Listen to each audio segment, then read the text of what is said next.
Well, good morning still. We've already been to the arena. We played a hockey game.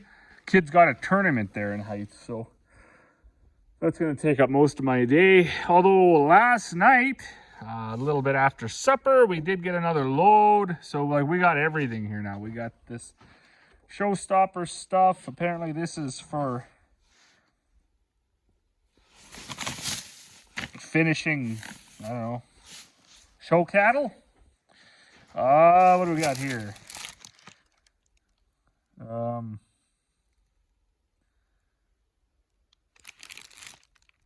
don't know what that's for. A couple of bags of stuff. Beef pulp. That's a whole tote of that accelerator stuff. Some more beef supplement. I got to pay attention to this because they're not all the same. So they have manufactured a beef supplement, and then they manufactured a beef supplement with that's more suited for the 4-H. So you see that these say just 3218 supplement 660, but then these ones actually say Bloom 3218 beef supplement 660.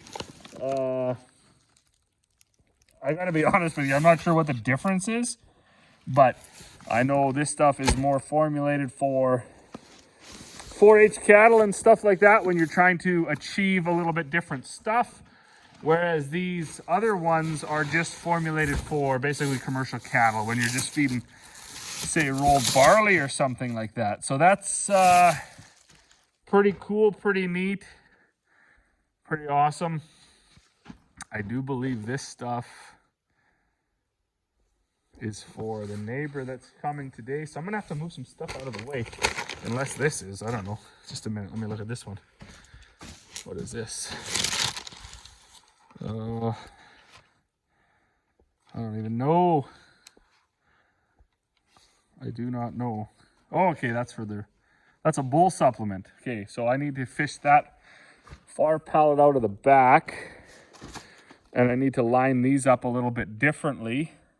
I think it's a job for the old forklift. I think that's what we're gonna do. We're gonna get the forklift involved here. If I can get whipping across the lawn here, or the yard, I mean, not the lawn. And we're gonna get everything lined up. I don't know where to put these. I should have put these over in that other shed. They're the last 10 in existence until the people at the plastic tank make them again. Stack up that stuff on this stuff. Get things happening, I guess. Also brought me 16 more totes. We choose to get them from the dude in Edmonton over anybody else, just due to the fact that they're all ex-restaurant totes, so they've had things like soy sauce and cooking oil and stuff in them. This one has sunflower seed oil in it. So most of them were food, like they say food grade right on them. Some of them don't. I don't know exactly what makes them food grade. Also, the gentleman we get them from is, he tries pretty hard to make sure we can get the same fittings. That just makes it a bit easier for the folks who are trying to figure out how they're going to get the molasses out of there. So that's a win. Also helped us, these are all sunflower seed oil totes. That, hopefully I didn't poke my forks through any of them. It was dark and I was dark and cold and, oh, anyways, hopefully I don't have any with holes poked in them. Did I get that one? No, didn't get any of them. Got a few over there. Okay, so I'm going to, what am I gonna do? I'm gonna get going here. I'm gonna get the telehandler out, get stuff moved out of the way so I can fish that mineral out of there and go from there. Well, good morning. And we're finally, we're gonna do some filming of something today. We haven't been very productive the last couple of days. It's been cold. And I don't know, I'm pretty convinced at this point that it's the same temperature this year is colder than it was last year and the year before and the year before. So what I'm getting at is it's only about minus 24, but it feels brutally cold, unbelievably cold. Now, I don't know if you can hear, but I do have a fan going on this 4,000 bushel canola bin. It was basically the last big bin up here that we filled, or the last bin up here we filled before we filled the 2 little hopper bins down there. And it was all dry canola. And I don't know, maybe it was all canola we dried, but maybe we didn't get it cooled down enough. I don't know. So those are short bins. They're 19 feet wide, but they're pretty short. So there's only 3 sensors on each temperature cable. And the top one was cooling down and the bottom sensor was cooling down. And the middle one basically wasn't. It had gone from, say, 20, 21 to 22. And I don't know if that was just the heat moving through the bin, because it would have been 30 degrees coming out of the dryer. But I didn't want to take that chance. And with this really, really cold weather, it's hard to get things going. Like, if you wanted to move grain, you need to start a grain truck, you need to start an auger or the grain vac tractor, you need to get everything moved around, pile all the snow. So ideally, you just don't let things get away from you. You don't let things get out of hand. You don't let your, if you have fans, you don't let your grain get out of condition. So I thought, you know what, it's minus 25. I'm going to just turn that fan on for 48 hours. The wind blows through those short bins instantly. It'll actually blow the roof open if you don't get up there and open it up. So it's all good. It's not, who's this? This person turning in here or what? Oh man, they're turning in here. I guess I'm not going up there. I always try to get up to the critters and, well, I don't ever make it because somebody usually comes in and needs something. So we'll go load whatever these folks need, and then we'll try to get up to the critters. I want to check that far shed up there and make sure it's getting heat. All right, a couple of hard lick tubs out the door. Be some happy cows. Gonna walk back up now. I found this little bucket. That'll work good for getting eggs. Walk up, make sure there's water available to all these critters. A little bit of heat available to some of these critters. See how it goes. Lots of trudging through the deep snow. I am pretty much convinced that we have had more snow already than we had the entirety of last winter. And there's like a whole week more of snow on the way, if you can believe the weather guessers. All right, all the waters are working. This one is probably working, I don't know if you say the least efficient or the most efficient. It's just, maybe pigs are just so messy, I don't know, but the other waters don't have any ice around them. So maybe they're turned up too hot, where this one is just, it's not freezing, but it's not hot enough to melt the ice around it. I don't know. But I guess as long as there's water, we're gonna call that a win. And now we're gonna check out this little, oh, too fat to get through this gate here. Oh yeah.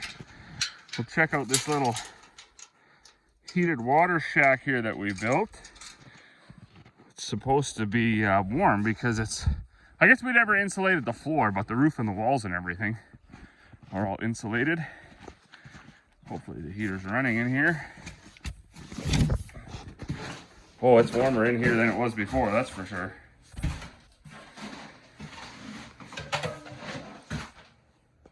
Sounds like that's running pretty good. It has not thawed out any of these though. So, but I am curious to know if the water under this Rubbermaid toe is thawed out.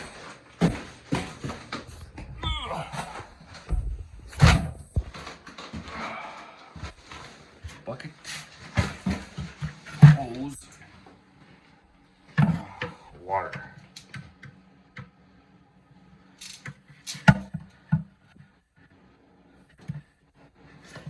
not thawed out. So we gotta have a restart here. It freezes just a little ways down. We only put this spray foam insulation in there yesterday or the day before. So to try to get the draft that was coming under between the skids. I did think this would have, oh, it's putting out though, this thing. Not a very big heater for this size. I guess maybe it's the right size, I don't know. It's cold, I'll just say that, it's cold. But if I get my heat gun going, I know I will, I'll have water right away. All right, just a minute with the heat gun and life is good. So, I think we are on the downhill side for keeping this shed thawed out. I will, once this bucket's full, I will let you know what I observed yesterday and the day before. All right, so outside on the pole, that's a new breaker box, and it's got 3 breakers in it. Of course, it's got 2 lines coming from over there. So you should actually, if you had a big enough breaker or whatever, the right box, you could actually get 240 power to here. There was supposed to be 2 lines carrying 120. And I don't know what I've got done here, but one line seems to have about like 140 volts and the other one has like 90. So the one that has 90 was running this shack. The one that had 140 was just running that water, the breakers. And I thought that was going to be super effective and efficient. But when I kept coming in here, this little fan, you could barely hear it. Like the fan was barely turning. It wasn't putting out much heat. And it's because it was only getting that 90, 85 volts or whatever. You know, you turn the light on, even though it's an LED light, you could hear, then you could really hear it bog down. Wasn't, you know, it was getting a couple less volts yet. So anyways, yesterday I hooked them together. So now the one breaker that has 140 whatever volts going to it is running that water out there and also this heater. And I'm sure you can hear here on the phone that is, it's putting out now. It's not just barely turning. So it will keep this all thawed out and life will be good going forward. This was still froze up a bit from yesterday. Because yesterday is when I hooked them together. I had my voltmeter and everything up here. I'm not sure if I've got, I don't know, a wire back there hooked up wrong or what exactly the scoop is. But I can tell you, that's a summer project because minus 25 with a north wind blowing, just kind of standing on a ladder, working with your fingers, grabbing your phone out, trying to phone somebody, hey, can you shut that breaker off? Because you don't want to climb down, run through the snow, and you don't also want to get electrocuted. That's brutal. Like, oh, you got to hand it to folks that work outside with their fingers. That's crazy. So a lot of us work outside or have worked outside, but we got big mitts on. The work we're doing doesn't require any dexterity, whereas the work that those folks are doing is like tiny little screws. So definitely appreciate the folks that keep the old grid running when it's cold. And because yeah, that's, I don't know, maybe I got weak hands, but I can't take it. Even my thumb even dried out here and split. So now I got that aching, burning pain all day. So anyways, I'm going to leave this run just the way it is, not under this Tupperware tote. And I'm just going to see if it can actually warm this up enough to maybe melt this snow, maybe thaw out these waters. I think this, yeah, a couple of them got a bit of ice in them. So I would think if this is working, I don't know how many square feet this is good for, but this shed is only, that's 8 by, is it 8 by 8?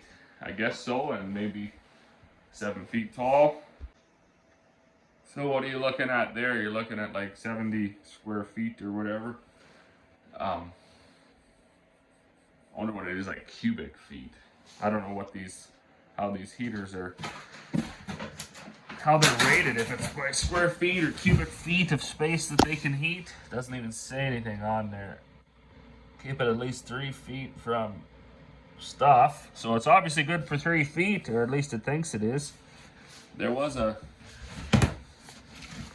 instructions, but I got them all covered in spray foam. Let's have a look here.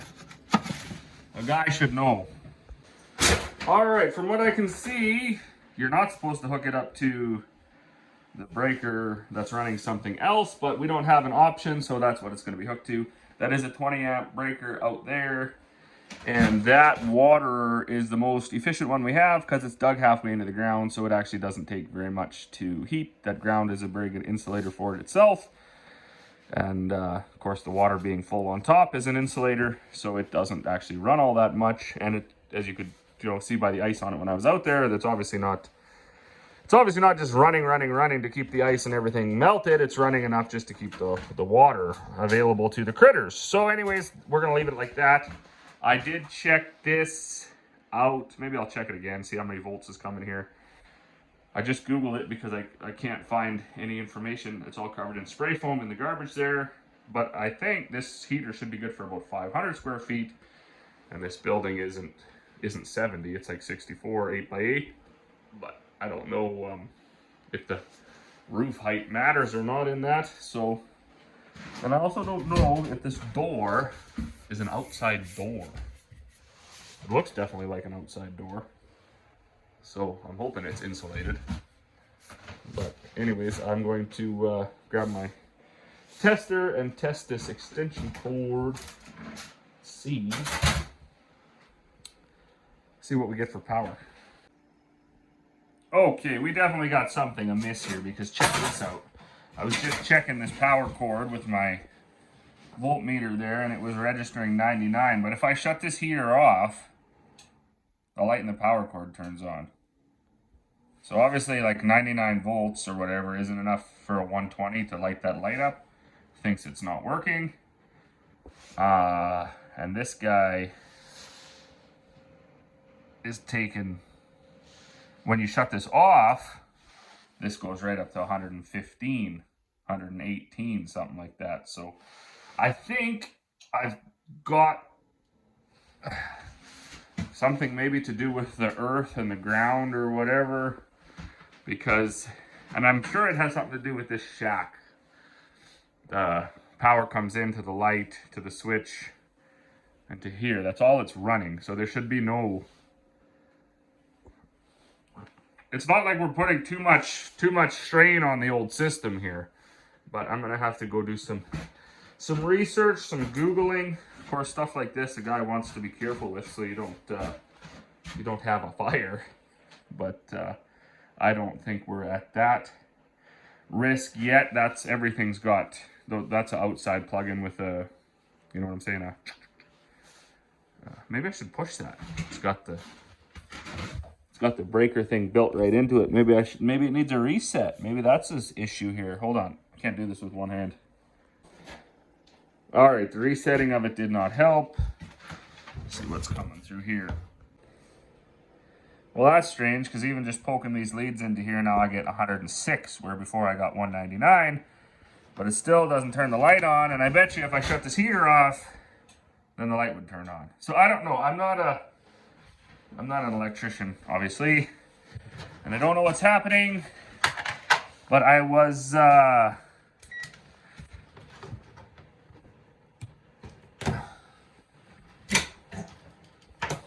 chatting with Chad, actually, yesterday. He was down for coffee and a visit, and I lost my glove. And he said he had a similar-ish situation at his place when he built his new, hold on a minute.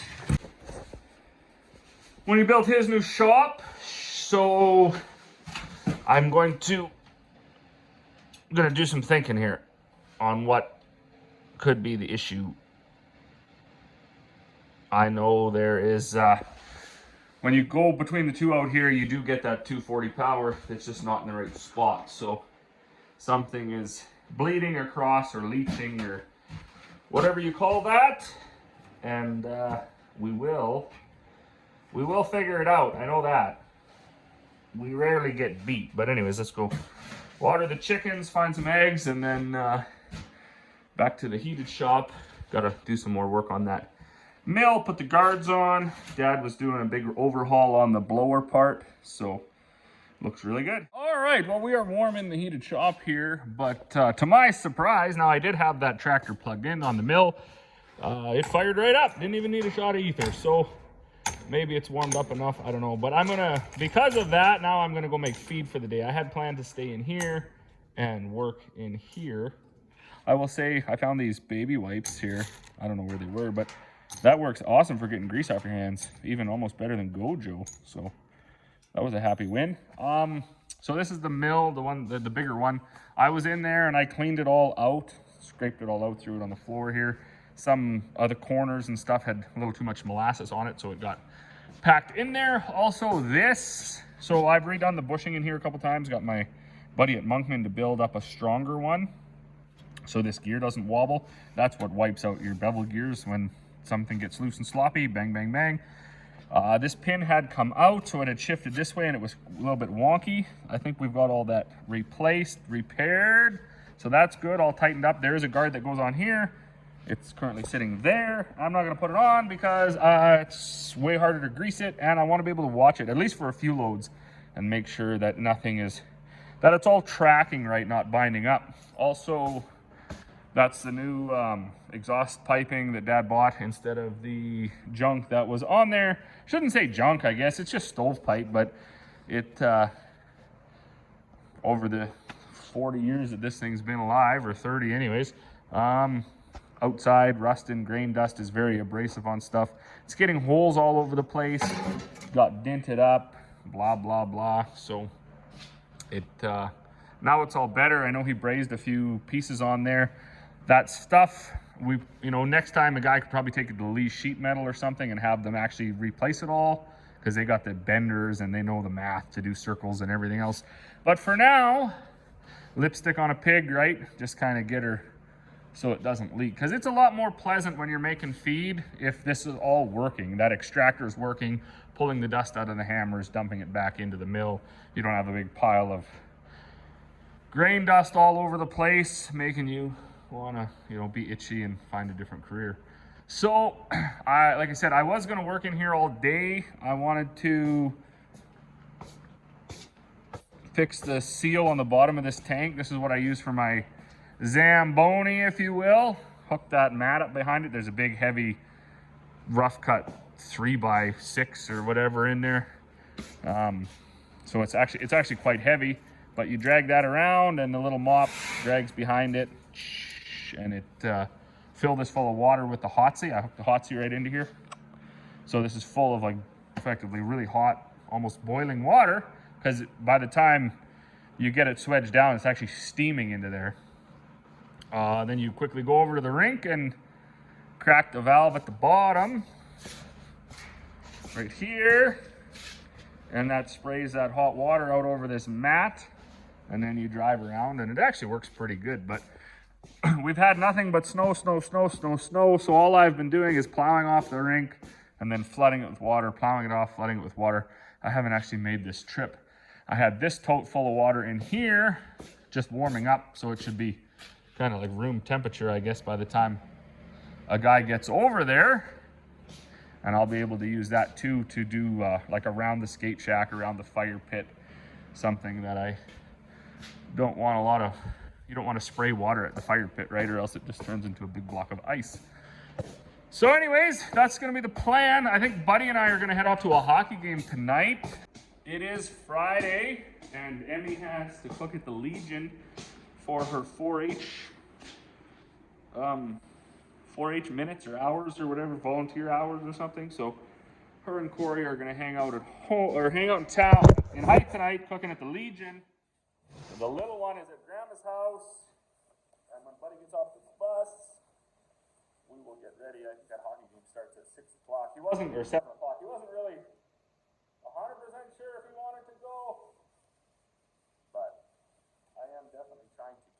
more excited about the whole sport, watching it, understanding it, over just playing it.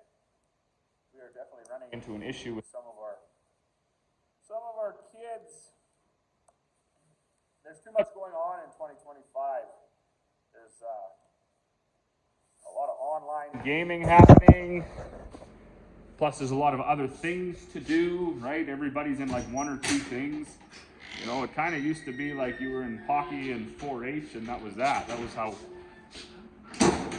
small town kids lived. Now you're in hockey and gymnastics and swimming and dance and 4-H and all sorts of other activities, volleyball and basketball at school. And so we are finding here that the interest in hockey itself has gone down. So they all like playing it, and some of them are really good at it. But as far as, I guess, understanding it, you know, where to be on the ice and the kind of, I guess, more of the theory, the fundamentals of the game, lots of these kids are just not interested in it. They don't really want to watch it at home. They don't want to talk about it. They just want to play it for an hour and then see, you know, move on to something else. I don't know why, or maybe it's the better way to go anyways. But enough of that. I'm gonna get going, make a feed. My phone's most likely just gonna die when I go outside because it's cold. So we're gonna go until something breaks.